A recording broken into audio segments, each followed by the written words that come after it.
We're so excited to have all of you here. Welcome to the kickoff for Math Generation 2014-2015. My name is Anna Trunnell. I'm the Director of Curriculum Professional Learning. And we have a team that we would like to introduce to you that helps to make the Math Generation work happen for all of you. So the lineup. Starting with our defensive end. No, just kidding. Oh, that's me, okay. Starting with our new math program specialist, Diane Wilson.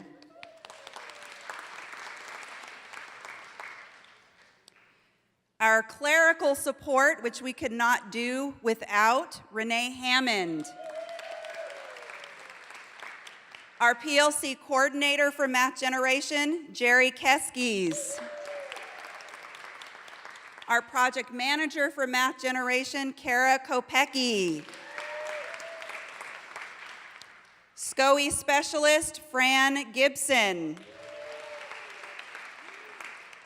Project director for Math Project at CCSS-M, Stetson. One of our K-12 mathematics coaches, Kathy Remley. And our other K-12 mathematics coach, Julie Villeneuve. This is your Math Generation team for the 2014-2015 school year. Give it up. There are some other guests in the room that I definitely want to recognize. Mark Calonico, who is a director with SCOE, is working with us this year. Welcome, Mark. I believe I also saw Bob Rowe and Fazia in the back, our directors of Pre-K-12. Welcome.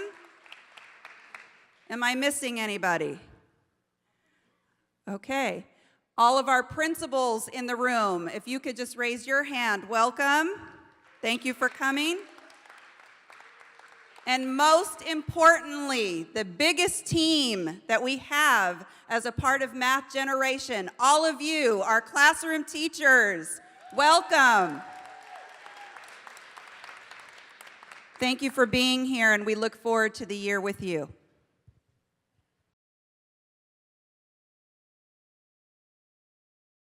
First of all, we're going to talk about what is Math Generation. Some of you are new this year, and so we're going to go over our vision statement real quick, and we're going to talk about our yearly plan, and then we're going to talk about what are PLCs, next steps, and then we're out. Our vision statement in Math Generation is, as professional learning communities, we will increase student learning through effective instruction and the use of a formative assessment cycle. So essentially in Math Generation, we have 4 things that we focus on. Number 1, PLC training and support. Number 2, instructional strategies. So last year we focused on the core 4, number talks, think, pair, share, choose 3 ways, and starts. And then we also focus on our instructional resources, which is Go Math, and then our last piece is the Common Core content knowledge. Some of our focus this year is going to be on the content knowledge. The K-5 focus is number and operations, and 6-8 is going to be ratio and proportions. Our first release days are going to be at Sac State, and we're going to be focusing just on the content. There it is.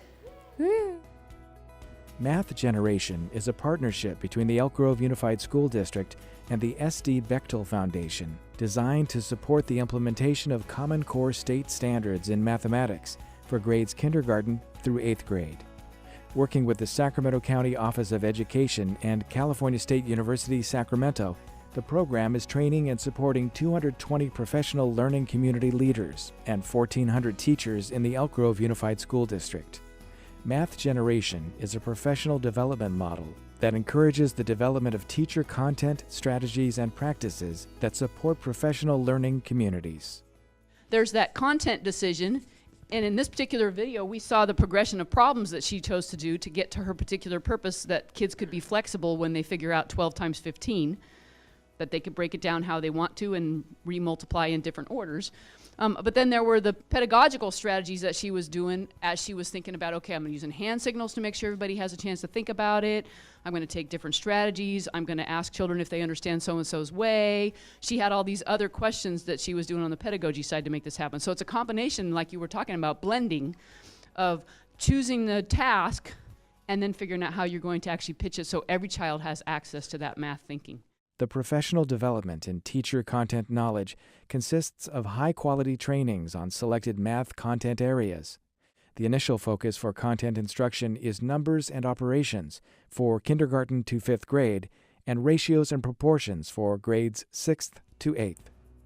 When content is taught systematically and coherently within and across grades, teachers can achieve the greatest impact on learning. What we're looking for is a balance in mathematics. This idea that problem solving and application is as important or even more important than knowing procedures and facts. Those are crucial, but you need to use them in order to solve problems and make sense of the world mathematically. Content-focused professional development is paired with a common set of key related instructional strategies that best support student learning and the application of Common Core math content. These strategies are known as the Core 4: Choose 3 Ways, Think, Pair, Share, Starts, and Number Talks. All right, let's start our day and warm our brains up with some number talk, okay? Okay. Are you ready? Yeah. Okay, get your eyes ready. 11. Can you tell us what you saw when you looked at that, Isaac? Because 5 and 5 make 10, and 1 more makes 11. That's right, he said 5 and 5 more makes 10, and he knows that 10 plus 1 more makes how much? 11, so smart. Teachers are given the support to cultivate, apply, and refine these instructional strategies through math generation trainings and during their site-level professional learning community meetings. The exciting piece is that not only have we been able to train teachers, but then we've been able to have them volunteer to have us come out into their classrooms and to provide support and coaching for them to take it to another level where they're actually getting feedback on the strategy use. The establishment of site-based professional learning communities revolves around 3 big ideas: ensuring that the students are learning, that there is a culture of collaboration rather than working in isolation, and that there is a focus on improving student achievement. PLC groups, facilitated by trained teacher leaders, are a critical outcome of our initiative, which will sustain the continuous improvement of mathematics instruction and achievement. Trained PLC leaders facilitate site-based structured meetings where teachers systematically engage in critical inquiry on the relationship between practice and student learning in an effort to better meet the needs of individual students, as well as inform and improve upon individual and collective practice. We think everybody we can do that because that's come at the end of chapter 9. Would you encourage them to make an XY chart at that time, or let them decide if they need it? Definitely. I'm going to have them put it in a table first, and then use those points to plot it. The Math Generation professional development model is based on the research and educational theory of generative change. The program is creating communities of site-based professional practice, where the building of knowledge becomes a function of the community and results in continuous school improvement. I feel as a teacher, at first it was such a scary idea to have this huge shift, but I feel like a brand new teacher. I'm excited about the possibility of getting kids to think deeper and to understand math more than that one day you taught a skill. We're just excited about our work, and we're excited about the years to come. What I've noticed with my own students this year with math is that they're really excited, and when it's math time, they're talking more, they're asking more questions, they're interacting with each other more, and they're moving beyond where even I thought they could go.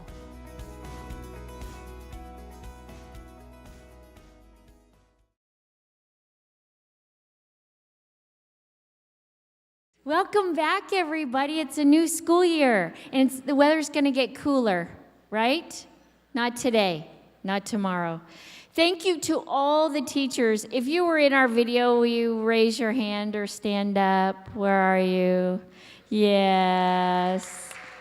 Thank you, everyone, for participating, for letting us in your classroom. When we come to video, we bring a lot of equipment, a lot of lights, and a lot of eyes staring at you. So we really appreciate it. Maybe this year, look at your neighbor Maybe this year you'll volunteer and we'll come in with our cameras. Oh, I see all these people going. Okay, well, you need to find this in your green folder. So if you could get out this paper, we're going to do some nuts and bolts. Okay, check your neighbor, make sure they have it. Am I too loud? Okay, can you turn me down because I'm making this woman have a headache? Which usually I do without a microphone. Okay, is that better? Is that better? Okay, thank you. Thank you for making a face. Okay? Sometimes I ignore it. Okay, you have this out? Okay, we're going to do some math with this. So keep this in front of you. You ready? Okay, your first job. In your head, think of the number of school days you work this year. Okay, got that number? If you don't know, ask your neighbor. How many days do we work this year? Make sure you agree. No, you're not retiring. Okay, ready? Raise your thumb up if you have a number. Okay, all right, here we go. Take that number, the total number of release days on your sheet. It's on the left-hand side. Okay, you're going to do something with that number.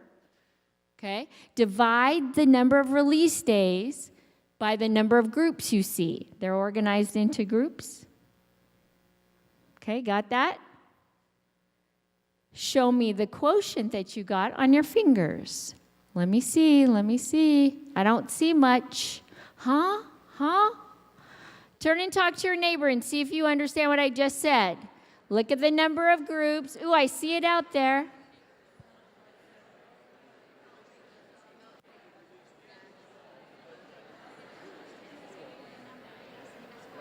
I know, well, we're coming back to that. I know.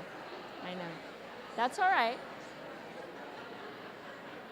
Okay, show me the number, your quotient. I'm showing you, so you show me. You're probably wondering why we said think of how many days you work. That's coming. You're holding that number in your head. Okay, everyone look around. Make sure you have the quotient. See, I can only see like the first 3 rows. There we go. Thank you. Well, Debbie, now they can't see you on video at all, so. Okay, here we go. Okay, now take the quotient and subtract that from the number of days you work this year. Turn and tell your neighbor what you get.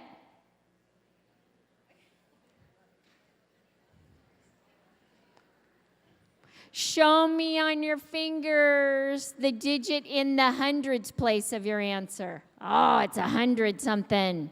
Now, this is where we'll change a little bit. We'll all be different, okay? Show me the number that's in the ones place of your answer. Make sure you listen. Okay. So we're different. All right, so guess what, guys? That full number is the number of days that you get to practice all the great stuff we're going to learn. Put our heads together and learn. Okay? All right.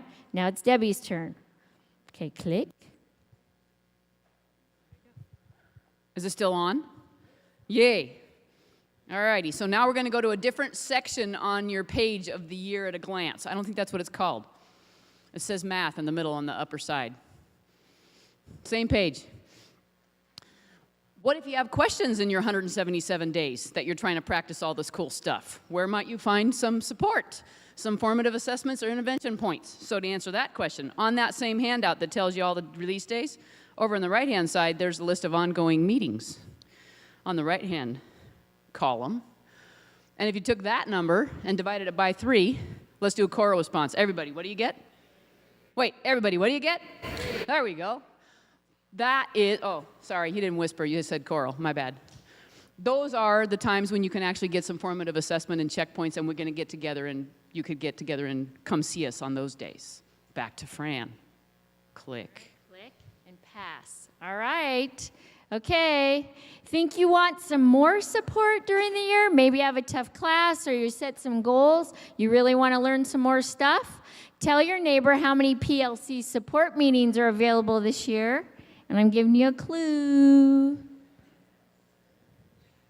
Show me on your fingers how many PLC support meetings. I see it out there. 7777. All right, good deal. When we looked at all of the goals and the hopes that you had for this coming year, many of you suggested that you wanted facilitation training. And so the green section that Fran just mentioned, where your administrator comes with you, Mark Calonico will be doing facilitation leadership training on that half day with your PLC team and your school site administrator. And so that is why we wanted to draw attention to that, so that your site administrator and the team would be there together. So why PLCs? When we were writing the grant, we looked at the research that would support the greatest way to look at student achievement, and the research supports looking at building teams in a collaborative fashion, looking at student work, being able to analyze data together, collaboratively looking at strategies and what teachers do together to build their repertoire of teaching. And so when we wrote the grant, we knew that the research supported going in a PLC direction instead of pulling everyone out for release days that were only one so that everyone could come, and it was a shot in the dark. So we really wanted to look at how we could go on the offensive, for a football term, be able to build a team as a collective community of learners with all of our PLC leaders, and then additionally come to your school site to support the work that you're doing at your site. Last year we went to as many schools as we could. This year we are coming to every school. Fran, Deb, Cara, Julie, and Kathy and myself, and a few other middle school coaches, and some of our and consults will be coming out to support you and also to work with the teachers at your school site, or the coaches at your school site. But one of the things we want to talk about real quickly is we know that in order to do the type of work that we want to do, that we need to have a plan. And so we are mapping out for you today just the work that we're going to be doing, the dates that we're going to be meeting together, and the bottom support optional meetings. You will get a flyer prior to those meeting dates, and those will be based on what we find the needs are when we visit school sites. The very first one, on the 30th, is going to be for all new PLC leaders. So if you are a new PLC leader, raise your hand. So welcome. And October 30th support meeting, you'll be getting a flyer, but that day is for new PLC leaders. All of you are welcome to come if you choose to, but our focus is going to be bringing the new PLC leaders up to speed. The other thing we wanted to talk about is that we want to make sure you have the skills as a team. We want to make sure that you have the content. We want to make sure that you have time to practice. And so all of the things that we have planned for you is to be able to give you what you need as a team leader. And so we know that we made some decisions last year, and your hopes and fears and some of the things you wanted might have been different. So we listened to your feedback. And so this year we are splitting the groups so that we will have more grade level specific bands, so that we can really fine tune the work that you do collectively across the district within your grade level groups. So what we're going to do in just a second is, with your elbow partners, I'm going to flash up one of the three. There's three different big ideas with PLC work. I'm going to flash up a picture, the word that supports that big idea, and then followed by a question. What I would like you to do with your PLC, or your team at your site, is to elbow partner, have a conversation about the question that pops up. When the picture changes, that will be your clue to switch to the next conversation piece. That way I don't have to stop everyone from talking, and we'll just go through three different big ideas. Okay, so our first one. Okay, make a prediction. What do you think the word's going to be? It's not butts up. All right, ready? Here we go. So think for a minute. All right. Okay, here's the question I want you to talk over with your elbow partner.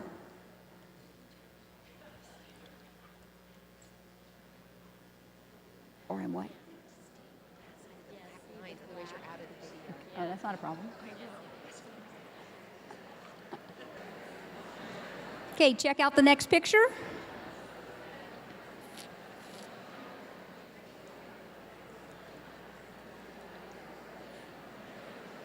Okay, ready for the next question?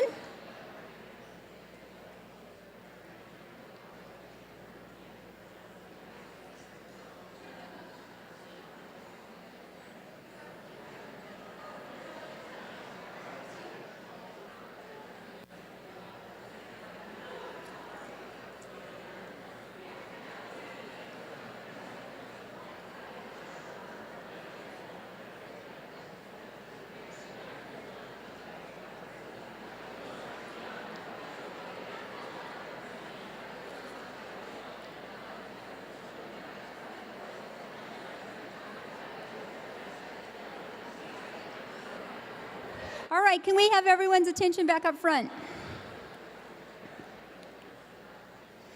So as we highlighted in the year in review video, the 3 big ideas that really surround our professional development and our professional learning community work is collaboration. It's looking at the results that we get, and it's looking at student learning.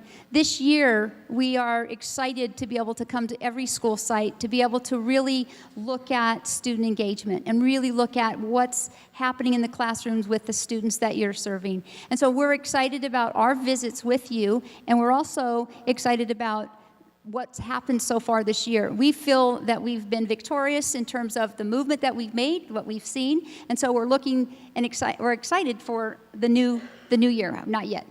So I want to share something with you before I introduce a colleague and friend that I read in a new book, and I think it really summarizes in a very succinct way what we're doing. So this is from Professional Capital by Andy Hargraves and Michael Fullen. To teach like a professional or teach like a pro, as they say in the language of sports, is a personal commitment to rigorous training, continuous learning, collegial feedback, respect for evidence, responsiveness to parents, striving for excellence, and going far beyond the requirements of any written contract. But teaching like a pro, day in and day out, cannot be sustained unless all of your colleagues teach like pros too. Whether you are alone in your classroom or working in a team, teaching like a pro means that the confidence, competence, and critical feedback you get from your colleagues is always with you. Teaching like a pro is a collective and a transparent responsibility.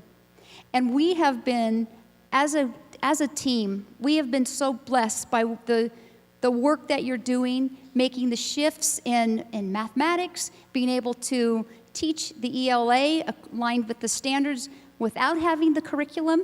And we know that there's a lot of work and yet your plates are full. And so when we come and visit your school site, we're there to support you, to be able to encourage you. And you're listening, as you were listening to this paragraph, you're going, oh my gosh. You know, you probably have some fear that sets in.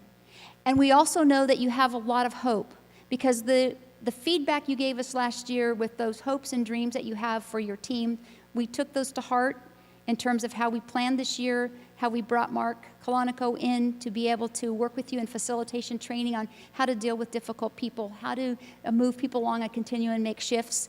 How do you get people to be responsive to what you're learning? And so we really heard what you wanted. And so we're hoping that this year is the best year yet.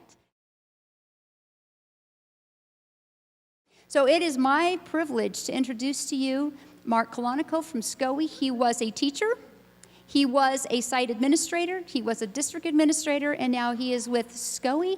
And we know that he is a PLC participant and facilitator and trainer.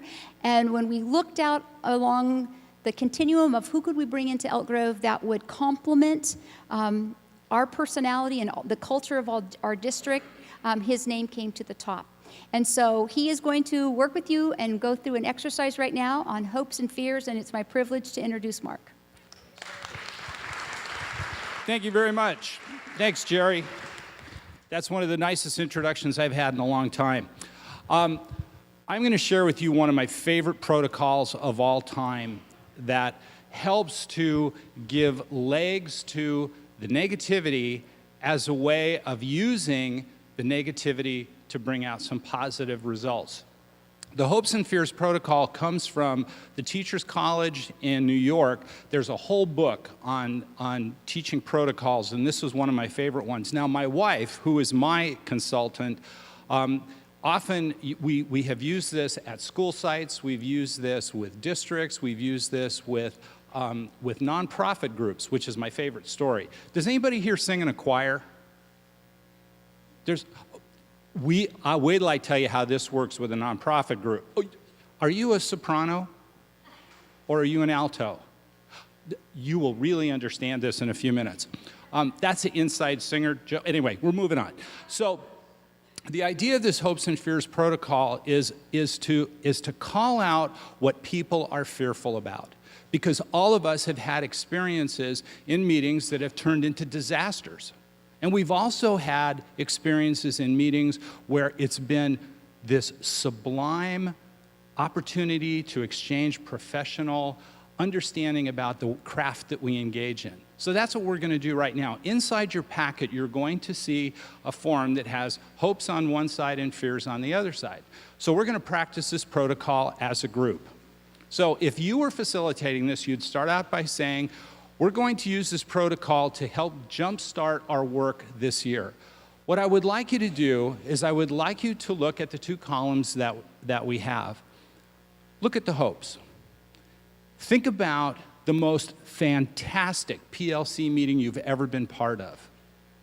Write down for the next 3 minutes what it was that was going on during that meeting. Go ahead, write it down. So now what we're going to do is we're going to do the same thing, only this time we're going to do it with the fears. So going back to the worst disaster of a meeting you were ever part of, write down what you saw going on. Okay? And since that probably never happens in Elk Grove, this will probably take 35, 40 seconds. But we'll give you about 2 minutes to do this. For those of you that, if we're going to keep the football analogy going, I'm not burning up the clock the way that they expected me to. So now that you've had those two lists, what I want you to do is with the person sitting next to you, I just want you to do a pair share. It's a strategy you're familiar with from the work that you've been doing with math generation. So have one partner spend about 15 to 20 seconds going over your list, and then the other partner. Go ahead. It should get very noisy. You will find that this is the part where people tend to go on and on about what they're sharing.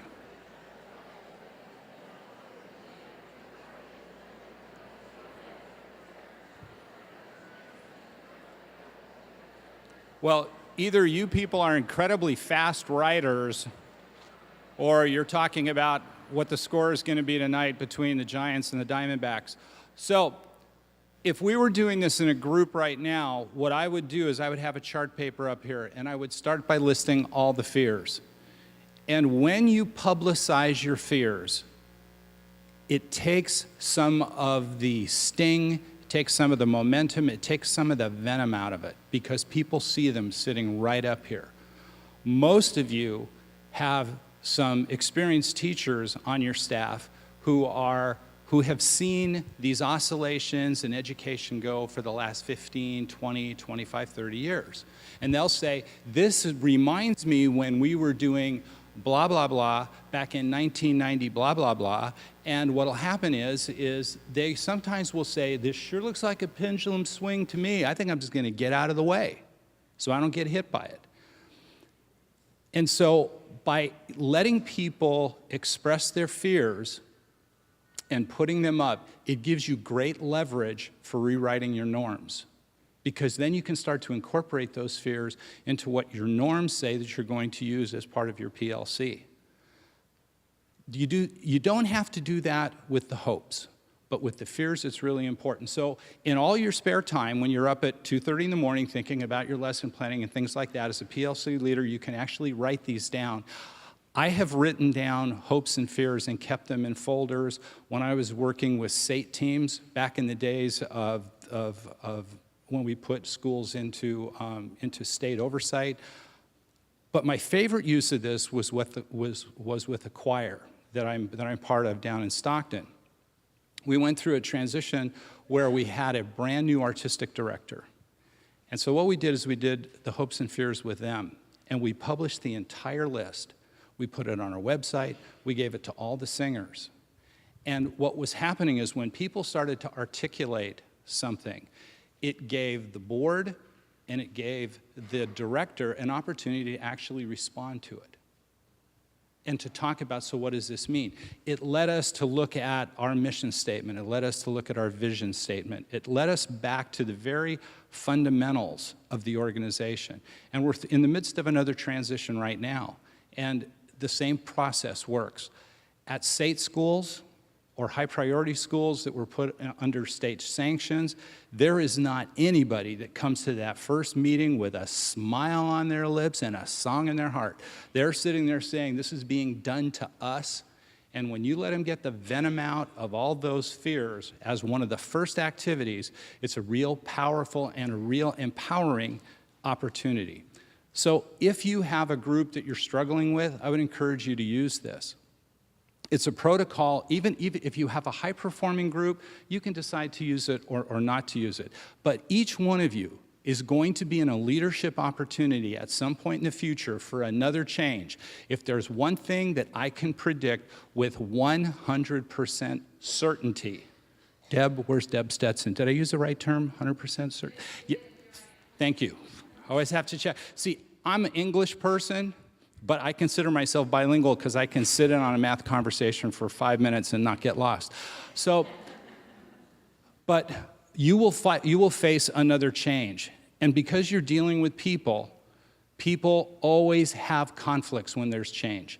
And this gives an opportunity to air those things and to actually do something about them. So, when I come back and see you over the next several weeks, I'd be really interested to hear how this Hopes and Fears protocol turned out for you. So if you have any questions about the process, this is too big a group right now to address any questions, but you can send them to either Cara or Geri, and I'd be happy to answer any questions that anybody has.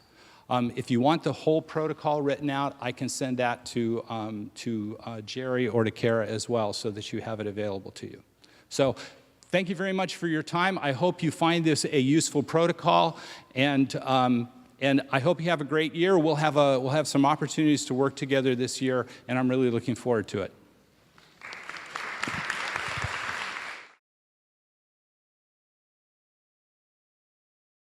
So here's what we would like you to do in addition to doing the hopes and fears with your team so that you can then address some of the fears or some of the concerns that your team has as you look toward rewriting or maybe fine-tuning your norms for this year, is that we want you to look at what is one moment, while you're sitting with your team, what is one moment of awesomeness you had with one student in mathematics this week? We want you to start with that. We want you to be able to have that conversation so that your colleagues start talking about what's going on in their classroom that stands out. And then the second part is that what is one strength from last year you can continue to make your PLC awesome?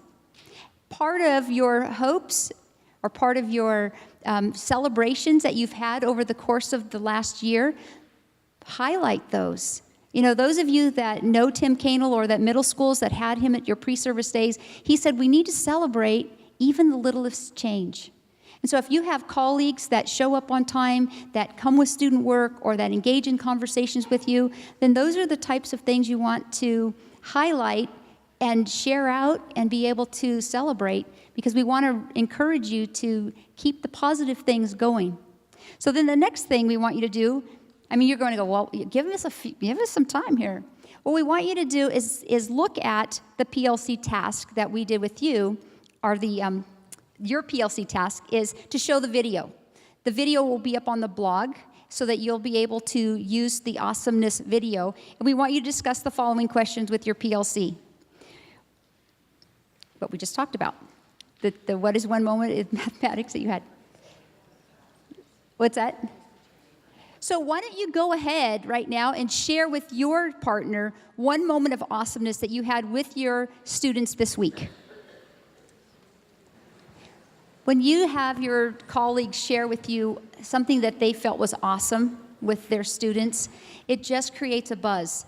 And I know you might have only a couple of colleagues on your team, or if you share the responsibility with more than one grade level, maybe 5 people. But when we start talking about the difference that we're making with students, it's exciting because we know that kids are making shifts. Kids are learning to look at mathematics in a different way. So when you go back to your school sites for your PLCs, we have 2 things that we want you to do. We want you to continue to plan and facilitate 2 hours of PLC meetings per month and complete your PLC log after each meeting. We just gave you multiple opportunities to have the content for your PLC meeting centered around today, about why this is going to be an awesome year. The video alone tends to create conversation. The opportunity to share what students are doing in your classrooms with one another is showing awesomeness. And your leadership and your opportunity to be able to facilitate the training this year with your colleagues is awesome for us, to be a part of your growth, your change, and your commitment. So we're looking forward to the facilitation training with Mark that will be coming up, because we really believe that all of us can continue to learn how to be better leaders and how to grow. And so we want to make that commitment to you, because that's what you asked us for this coming year.